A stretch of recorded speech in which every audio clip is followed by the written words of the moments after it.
Call!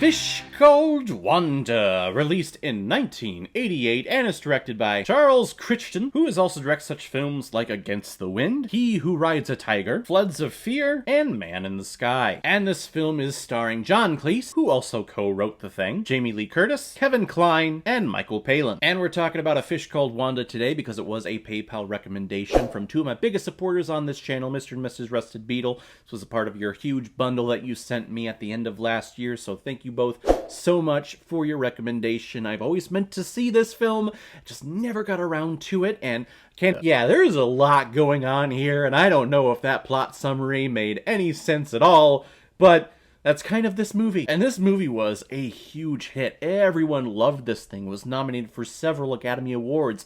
Best Director, Best Original Screenplay. Everyone thought it was hilarious. So why didn't I? It's one of the most frustrating things for a movie viewer to know that everyone loves a movie. So when you go into it and you go to watch it and you sit down and watch it and then you come out from watching it, you go, it was okay. It wasn't anything special. Definitely wasn't as good as everyone was making it out to be.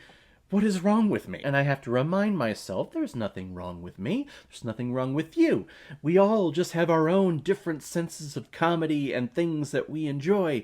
Not saying that one is better than the other, and one person is better than the other. It's okay. This is just my channel, and this is my view, and I just didn't really care for this thing at all. And I love farces, don't get me wrong. I love seeing mistaken identities and a lot of sexual innuendos and the revolving door effect of people coming in and out, people closely missing each other, and a lot of witty one-liners. I love that stuff. It's just everything in this movie here fell flat to me. It was like, hey, we're trying for the comedy. We're reaching for the comedy. And it didn't work for me. Kevin Kline is supposed to be this over-the-top, eccentric, very trigger-happy, never call me stupid or never call me chicken type guy, or else he just goes off on people, and he just seemed really over the top for me, and I couldn't get behind him and what he was doing and the comedy that he was reaching for. And Jamie Lee Curtis plays his secret love affair lover, but also going after John Cleese's character. I don't know where her motivation was. It was kind of just, hey, wherever the money goes, that's where I'm gonna go. Again, not very deep for me. Michael Palin had a lot of the physical comedy in this film, a lot of the pratfalls, and a lot of just like the literal funny comedy things happening here, and he's trying to take out this old lady, but ends up taking out all three of her little puppies, which, you know me, and dog deaths in films, I don't like seeing it. It makes me wonder, why, Rusted Beetle, did you recommend this movie to me? Because you know what I do to people who recommend movies where there are literal dog deaths. You see a dog that is just flattened by a box that has fallen down on top of it, or a dog that is just run over. Like, I don't want to see that.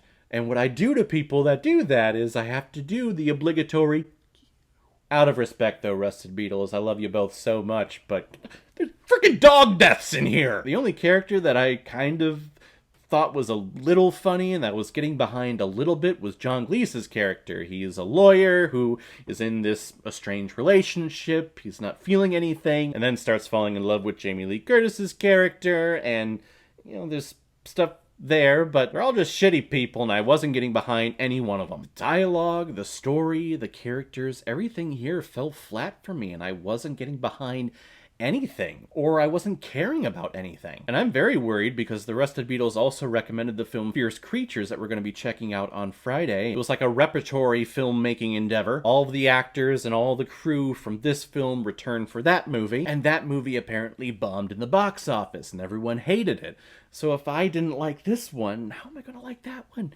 I'm so worried. Like I said, though, I like this style of comedy. I like farcical plays, and I like farcical films. It's just everything in here fell flat, and I wasn't behind anything, and I wasn't invested into anything. And if I'm not invested, there's nothing for me to care about. I'm going to give A Fish Called Wanda 2 out of 5 Blu-rays. I've had better. Alright everyone, now comes my favorite part of my videos where I'm going to pick which movie I'm going to be watching next, and the next one comes as a PayPal recommendation from one of my biggest supporters on this channel, Autumn Blood. She recommended the movie Mr. Smith Goes to Washington, and I thought tomorrow, well, it's the 1-year anniversary where thousands of angry sore losers stormed the capital of the United States of America, and I'm sure there was a Smith somewhere in there, so I thought, yeah, why not? Mr. Smith Goes to Washington? Let's do the 1-year anniversary celebrating all of those domestic terrorists. So guys, have you seen A Fish Called Wanda? What did you think about it? Or if you've never seen it before and you stumbled across it because of this video, then comment below, let me know what you thought about it. And as always, if you like what you see here, if you like my take on movies, then hit the subscribe button and make sure you hit that bell. See you on the next time I'm releasing my next movie review. So guys, I will see you next time with my review of Mr. Smith Goes to Washington.